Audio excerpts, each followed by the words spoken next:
सम्माननीय अध्यक्ष महोदय, ये प्रोजेक्ट 2010 में बीओटी में पूरा हुआ है।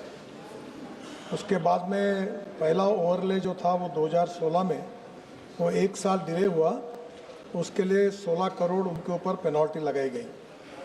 दूसरा ओवरले 2021 तक 1 साल डिले हुआ, 7 करोड़ पेनल्टी इम्पोज की गई। तीसरा ओवरले प्रोग्रेस में है और उसमें से 56 kilometre out of 118 kilometre complete हुआ है और जो रेस्ट कंप्लीट करने का है पूरा जो बाकी है बैलेंस, उसकी जनवरी 2026 तक उसका पीरियड है और निश्चित रूप से इसके ऊपर अगर वो नहीं करता है तो उसके ऊपर पेनल्टी भी लगेगी। कंसेशन पीरियड जो एंड होता है वो अप्रैल 2026 में होता है और इसलिए अप्रोप्रिएट रिकवरी उससे फोर्थ ओवरले की जो है 115.61 करोड़ ये अथॉरिटी के तरफ से इसके अकाउंट में ली जाएगी। इसके ऊपर अभी ये 4 लेन के लिए रोड बना था, अभी इसका ट्रैफिक बढ़ा हुआ है और इसलिए ये आगे धुले से पिंपलगांव ये 6 लेन करने का प्रस्ताव भी डीपीआर उसका लगभग पूरा हुआ है और ये भी काम जैसा उसका ये हमको प्रोजेक्ट हैंडओवर होगा तो उसका टेंडर निकालकर वो भी काम पूरा होगा। Honourable member supplementary.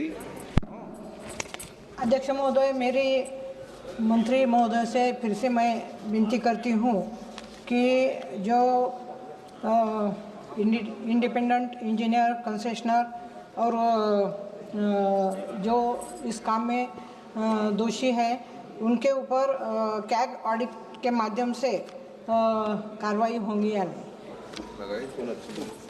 सम्मान्य अध्यक्ष महोदय, इसमें जब भी मेंटेनेंस के लिए उन्हें डिले किया है तो जैसे मैंने कहा कि 1 साल का डिले हुआ तो 16 करोड़ उसको पेनल्टी लगी। बाद में दूसरे ओवरले 2021 वो भी 1 साल डिले किया, 7 करोड़ पेनल्टी लगी। आप बता दिया तीसरा ओवरले भी बता दिया आप तो ऑलरेडी उसके ऊपर कार्रवाई और अभी तक क्वालिटी के बारे में जो आखिरी का है वो नहीं करेगा तो उससे वो भी पैसे काटेंगे और हमारे डिपार्टमेंट तरफ से वो काम पूरा किया जाएगा। Thank you sir. सर, आपला कोल्हापूर पुण्याचा जो रस्ता है, मराठी में असतं। अरे ट्रांसलेशन भैया नहीं बोला है, लैंग्वेज में बोलो, ट्रायल करना है सब।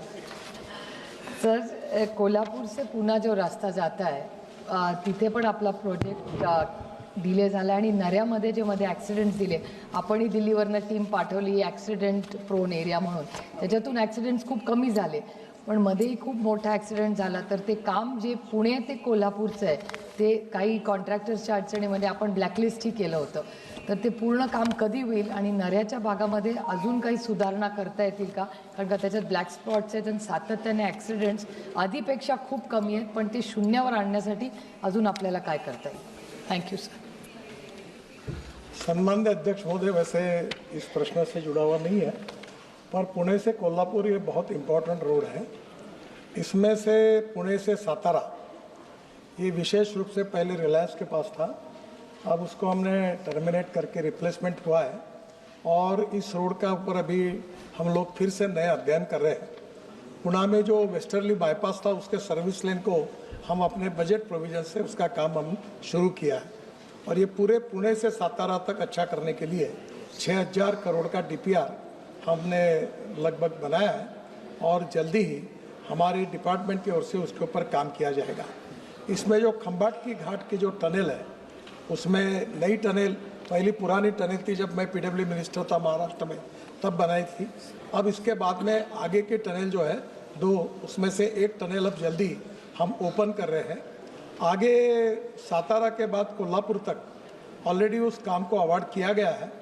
इस काम में थोड़ी सी दिक्कतें आई है, उसका अगले सप्ताह मेरे यहाँ रिव्यू मीटिंग भी है, पर इसमें जो सुझाव सम्माननीय मेंबर ऑफ पार्लियामेंट कोल्हापुर के थे और बाकी लोगों ने दिए उसको लिए है और ये भी प्रोजेक्ट निश्चित रूप से पूरा करने की कोशिश है और जल्दी ही ये पूरा कंप्लीट प्रोजेक्ट करके 1 साल के अंदर ये कंप्लीट करेंगे ताकि ये बीसीएस कॉरिडोर जो बेंगलोर की तरफ जाता है उसमें कोई तकलीफ नहीं रहेगी। श्री गौरव गोगोई।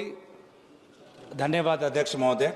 मैं आदरणीय मंत्री महोदय को शुभकामनाएं देता हूं कि कुछ दिन पहले एक वीडियो सामाजिक माध्यम में काफ़ी विस्तारित हुआ था कि एक हाईवे पे आपकी गाड़ी बहुत रफ्तार से जा रही थी और वो देख के हमें असम में ईर्ष्या हुआ, क्योंकि असम में टोल गेट्स आ रहे हैं लेकिन हम 100 किलोमीटर या 130 किलोमीटर पर आवर हम गाड़ी वहाँ पे नहीं चला सकते क्योंकि क्वालिटी इतना ख़राब है, स्पीड ब्रेकर्स डैमेज। तो असम के लोग टोल दे रहे हैं पर उस क्वालिटी का जो हाईवे जो आपके वीडियोस में देखते हैं हमको नहीं मिल रहा। विशेष रूप से जोरहाट से डिब्रूगढ़, मैं आपको बार बार ये कहता हूँ, जोरहाट से डिब्रूगढ़ NH37 का बहुत ख़राब स्थिति है। आपने पिछले सत्र में जांजी का उल्लेख किया, जांजी का पार्ट ठीक है लेकिन जांजी वाला पार्ट आपके कहने के बाद वहाँ पे काम सुधार हुआ है, लेकिन जोरहाट से डिब्रूगढ़ बहुत लंबा डिस्टेंस है जिसमें जांजी के बाद जो जगह आती है डीमो मोरान बहुत ख़राब है। तो मुझे पता नहीं चल रहा कि लोग क्यों टोल दे रहे हैं, जबकि एक NH37 जो जोरहाट डिब्रूगढ़ वही आज तक ठीक नहीं हुआ। मैं दोबारा आपसे दरखास्त करूंगा कि आप वहां के NHIDCL को बोलें कि काम तेजी से हो। धन्यवाद। ये NHIDCL अध्यक्ष महोदय काम कर रही है। सम्मान्य सदस्य जो तकरार कर रहे हैं वो सही है, क्योंकि बरसात जब गिर गई तब रास्ता काफ़ी बिगड़ गया और वैसे उस काम के बारे में भी काफ़ी तकरारें थी। बाद में अनेक सदस्यों ने कहने के बाद उसकी इंक्वायरी भी की गई, इसमें कॉन्ट्रैक्टर के ऊपर भी कार्रवाई की गई, काफ़ी बातें रेक्टिफाई की गई है। मुझे लगता है कि 6 महीने के अंदर यह रास्ता ठीक हो जाएगा। वॉर फुटिंग पर अब वो काम शुरू है। धर्मेंद्र यादव। धन्यवाद अध्यक्ष जी। आपके माध्यम से माननीय मंत्री जी से अपने क्षेत्र की कुछ गंभीर समस्याएं जो इसी चीज से संबंधित हैं उनके बारे में उठाना चाहता हूं। ये सभापति जी, बनारस से प्रश्नकाल है सर, प्रश्नकाल में ही इसी मुद्दे से संबंधित तो संक्षिप्त क्वालिटी की बात चल रही है सभापति जी, उसी मुद्दे बात कर रहा हूं। संक्षिप्त में बोलना। अधूरे प्रोजेक्टों की बात चल रही है, उसी पे बोलूंगा। माननीय मंत्री जी, बनारस से आजमगढ़ के बीच जनपद जौनपुर में 18 किलोमीटर आज भी 2 लेन है, जबकि बनारस से लेके लुम्बिनी तक बौद्ध सर्किट के अंतर्गत ये सड़क आती है और वो 18 किलोमीटर चलने में अध्यक्ष जी घंटों लग जाता है। तो मेरा आपसे अनुरोध है, एक तो उस सड़क को यथाशीघ्र जो 4 लेन का आपका पूरा प्रोजेक्ट है उसमें कंप्लीट करा दें। साथ ही साथ जनपद आजमगढ़ में एक कोटला जगह पर टोल है। माननीय मंत्री जी, मैंने लिख के भी दिया आपके अधिकारियों को, कोटला पे टोल लगा हुआ है, यही बनारस आजमगढ़ के बीच में। वहां टोल वालों का इतना आतंक है कि वहां पे जो आपस में लिंक रोड्स बने हुए हैं लोकल आजमगढ़ के अंदर के संपर्क मार्ग, उन संपर्क मार्गों पर बैरियर डाल दिया है। टोल वालों की इतनी आतंक गुंडई चल रही है वहां पर NHAI के नाम पर कि कोई संपर्क मार्ग से न गुजर सके। यहां तक माननीय अध्यक्ष जी दिक्कतें आ रही हैं कि बच्चों की स्कूल बसें भी उस संपर्क मार्ग से नहीं गुजर पा रही हैं।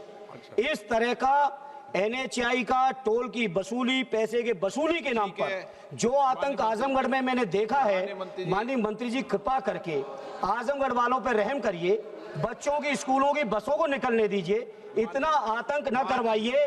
क्योंकि माननीय अध्यक्ष जी, 1 मिनट लास्ट कहूंगा, 1 मिनट अध्यक्ष जी, 1 मिनट सुन लीजिए। सम्मान्य अध्यक्ष महोदय, मैं सम्मान्य सदस्य को विश्वास दिलाता हूं कि अभी हमने नई टोल के लिए टोल नाके ही ख़त्म कर दिए हैं। केवल एंट्री रहेगी और नंबर प्लेट का फोटो लेंगे और फास्ट ट्रैक होगा और डायरेक्ट बैंक अकाउंट से टोल के उतने पैसे ही जहाँ से एंट्री की वहाँ से। वही तो सर वही आप मेरी बात सुनिए। वैसे मैं आपसे एक अनुरोध करूँगा और सम्मान्य अध्यक्ष जी, आप भी मुझे संरक्षण दीजिए। 10 लाख करोड़ के काम चालू है, 4,500 प्रोजेक्ट, और प्रश्न केवल एक धुले से नासिक के बीच का है। अब मैं सब प्रोजेक्ट के डिटेल की जानकारी तो दे नहीं सकता, पर आप एक काम करिए कि मेरे क्वेश्चन आवर के दिन समाप्त होने के बाद सब अधिकारी यहाँ आते हैं, सब MPs आते हैं, तो आप आज भी आ सकते हो। मैं सामने आपके सामने बात करके आपकी प्रॉब्लम को सॉल्व कर दूंगा और अब ये टोल से समाप्ति हो जाएगी और इसके बाद ये कोई टोल रोकने वाले लोग नहीं रहेंगे, कोई कुछ नहीं रहेगा और ये सिस्टम है। पहले 10 काम अब हमने अवार्ड कर दिए हैं, इसके बाद आगे चलकर ये 1 साल के अंदर लगभग हम पूरी तरह इसको हम लोग इलेक्ट्रॉनिक टोल से जाएंगे। Question number 63, question number 63 Shri के राधा कृष्णन।